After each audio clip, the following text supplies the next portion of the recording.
जो अध्यादेश आज दिल्ली में पारित किया गया, जिस अध्यादेश के जरिए दिल्ली वालों की ताकत खत्म कर दी गई, इस अध्यादेश के जरिए, जिस अध्यादेश के जरिए दिल्ली के अंदर आज तानाशाही लागू की जा रही है, कल यही अध्यादेश राजस्थान के लिए लाया जाएगा, कल यही अध्यादेश पंजाब के लिए लाया जाएगा, कल यही अध्यादेश मध्य प्रदेश के लिए लाया जाएगा, कल यही अध्यादेश महाराष्ट्र के लिए लाया जाएगा। इसे अभी रोकना पड़ेगा, सबको मिलकर अभी रोकना पड़ेगा दोस्तों।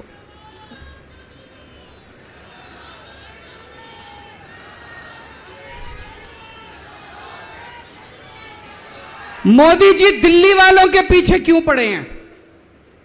दिल्ली वालों के पीछे क्यों पड़े हैं मोदी जी? 2015 में दिल्ली के लोगों ने 7 एमपी की सीट मोदी जी को जिता दी, मोदी जी को प्रधानमंत्री बनाया और मोदी जी को कहा आप देश संभालो। और दिल्ली में 70 में से 3 सीट बीजेपी को दी, 3 सीट, 67 सीट आम आदमी पार्टी को दी। और दिल्ली के लोगों ने कहा केजरीवाल जी आप दिल्ली संभालो। बीजेपी को 3 सीट देने का क्या मतलब?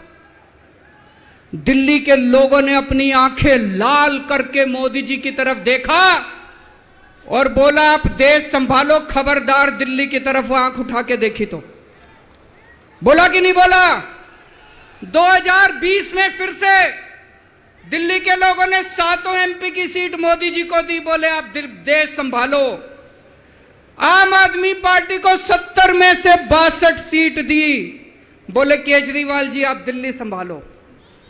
फिर से दिल्ली के लोगों ने आंखें लाल करके मोदी जी को कहा आप देश संभालो, दिल्ली की तरफ आंख उठा के मत देखना। लेकिन प्रधानमंत्री जी से देश तो संभल नहीं रहा, देश का तो बेड़ा गर्क कर दिया। रोज उठते हैं और दिल्ली वालों के काम रोक देते हैं, रोज उठते हैं और दिल्ली वालों के काम। मैं स्कूल बनवाता हूं, मोदी जी कहते हैं मैं तेरे स्कूल नहीं बनने दूंगा। मैं अस्पताल बनवाता हूं, मोदी जी कहते हैं तेरे अस्पताल नहीं बनने दूंगा। मैं मोहल्ला क्लिनिक बनाता हूं, मेरे मोहल्ला क्लिनिक तोड़वा दिए मोदी जी ने। पिछले साल प्रधानमंत्री जी ने दिल्ली के अस्पतालों में दवाइयां बंद करा दी। मैं सीसीटीवी कैमरे लगवाता हूं, प्रधानमंत्री जी एलजी को कह के सीसीटीवी कैमरे नहीं लगने देते। पिछले साल मोहल्ला क्लिनिक के अंदर इन्होंने गरीबों के टेस्ट बंद करवा दिए दोस्तों। मैंने दिल्ली के लोगों के लिए योगा क्लासेस शुरू की, प्रधानमंत्री जी ने योगा क्लासेस बंद करवा दी। प्रधानमंत्री जी से मैं कहना चाहता हूं आप देश संभालो ना, आपसे देश तो संभल नहीं रहा, देश का बेड़ा गर्क कर दिया आपने। चारों तरफ इतनी महंगाई हो रही है, पेट्रोल 100 रुपए लीटर पहुंच गया, डीजल 90 रुपए लीटर पहुंच गया, दूध महंगा हो गया, सब्जियां महंगी हो गई, एलपीजी का सिलेंडर 1000 रुपए के ऊपर हो गया। इनको समझ ही नहीं आ रहा महंगाई कैसे, इनको चौथी पास राजा को समझ ही नहीं आ रहा कि देश कैसे संभाले। एक दिन कहते हैं 2000 का नोट आएगा, 5 साल बाद कहते हैं 2000 का नोट जाएगा। अरे इनको समझ ही नहीं है। आप लोगों ने कोई समझदार प्रधानमंत्री बनाया होता, कम से कम ये तो बता देगा 2000 का नोट आएगा कि जाएगा। चारों तरफ बेरोजगारी फैली हुई है, इनको समझ ही नहीं आ रहा बेरोजगारी कैसे दूर करें। चारों तरफ भ्रष्टाचारी भ्रष्टाचार फैला हुआ है, इनको समझ ही नहीं आ रहा भ्रष्टाचार दूर कैसे करें। जीएसटी की वजह से व्यापारियों का बेड़ा गर्क हुआ पड़ा है, इनको समझ ही नहीं आ रहा जीएसटी को कैसे ठीक करें। पूरे देश का रेलवे में मेरी आप लोगों से गुजारिश है, एक टेस्ट करके देखना, कोई 2nd class AC, 3rd AC, 2nd class की टिकट खरीद लेना, 2nd क्लास स्लीपर की। एक बारी रेल में जाके देखो इन्होंने रेलवे का क्या हाल कर दिया, पूरी रेलवे का बेड़ा गर्क कर दिया। अच्छा खासा चलता हुआ रेलवे इन्होंने बेड़ा गर्क कर दिया इन लोगों ने। 2002 में प्रधानमंत्री जी गुजरात के मुख्यमंत्री बने।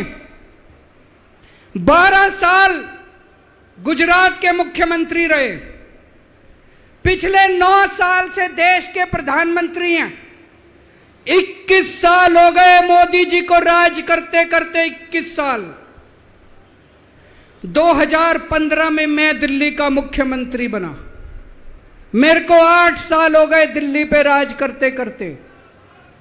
आज मैं चैलेंज करता हूं और देश की जनता को अपील करता हूं, मोदी जी के 21 साल, मेरे 8 साल, दोनों के देख लो किसने ज्यादा काम किया। केजरीवाल ने ज्यादा काम करा। केजरीवाल ने 8 साल में ज्यादा काम करा कि मोदी जी ने 21 साल में ज्यादा काम करा। अरे इनसे काम तो होता नहीं है। देश के अंदर जो अच्छा काम करता है उसको रोकने की कोशिश करते हैं। ये आज दिल्ली के सारे अच्छे काम रोकना चाहते हैं। मोदी जी के पास तो फुल पावर थी 21 साल। मेरे को तो इन्होंने काम भी नहीं करने दिए, हर काम में टांग अड़ाया। फिर भी मेरे 8 साल उठा के देख लो, कितने स्कूल बनवा दिए, कितने अस्पताल बनवा दिए, लोगों का इलाज मुफ्त कर दिया, लोगों के बच्चों को पढ़ाई दे रहे हैं अच्छी, बिजली मुफ्त कर दी। मैंने बिजली मुफ्त करी। मोदी जी कह रहे हैं फ्री की रेवड़ी बांट रहा है।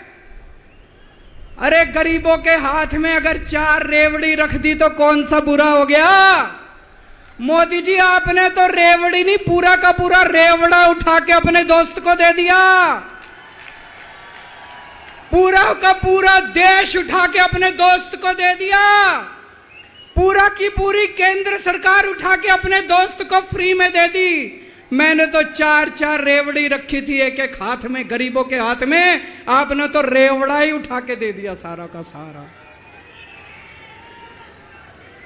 अब लोग प्रधानमंत्री जी से पूछने लगे हैं कि केजरीवाल ने इतने स्कूल बना दिया, आपने क्या किया।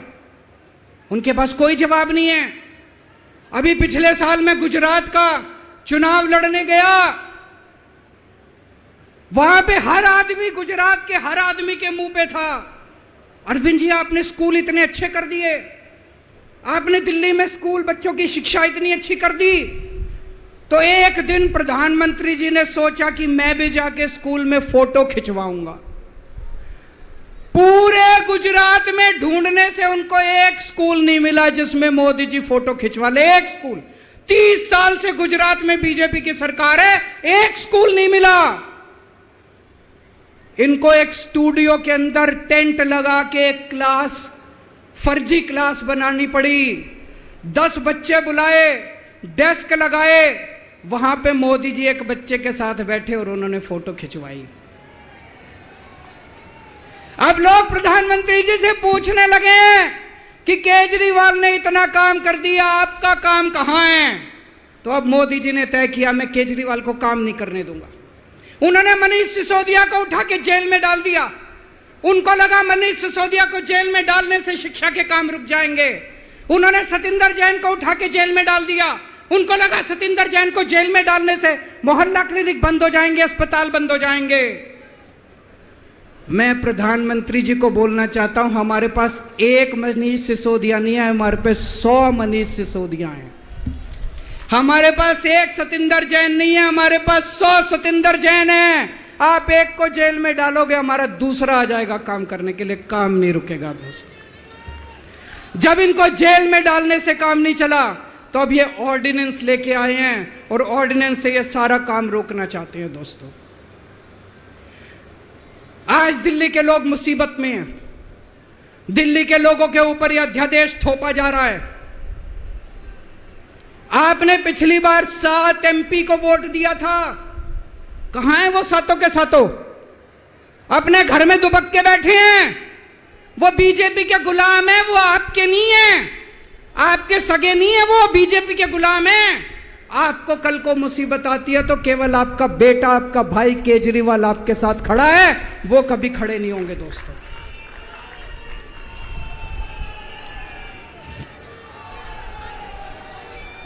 और अंत में मैं आपको एक कहानी सुनाना चाहता हूं। चौथी पास राजा। किस किसने सुनी है ये कहानी? इस कहानी का महात्म्य है कि इस कहानी को जितनी बार सुनोगे, जितनी बार सुनाओगे, उतनी भगवान की कृपा आपके परिवार के ऊपर बरसेगी। इस कहानी का जितना प्रचार प्रसार करोगे, उतना देश की तरक्की होगी, उतना समाज की तरक्की होगी। तो जिन लोगों ने कहानी सुनी है वो भी बड़े ध्यान से दोबारा सुनना, अच्छे से सुनना और इसका खूब प्रचार प्रसार करना।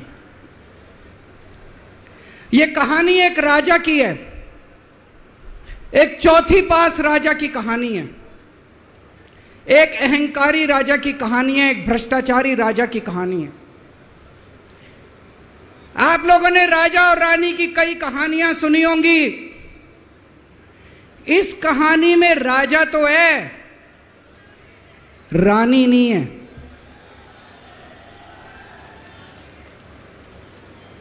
तो एक महान देश था, कई हजार साल पुराना देश। उस देश के एक गांव में एक बच्चा पैदा हुआ, बहुत गरीब घर में एक बच्चा पैदा हुआ। तो जैसे गांव के अंदर बच्चा पैदा होने पे ज्योतिषी आते हैं, ज्योतिषी आके बच्चे का भविष्य बताते हैं।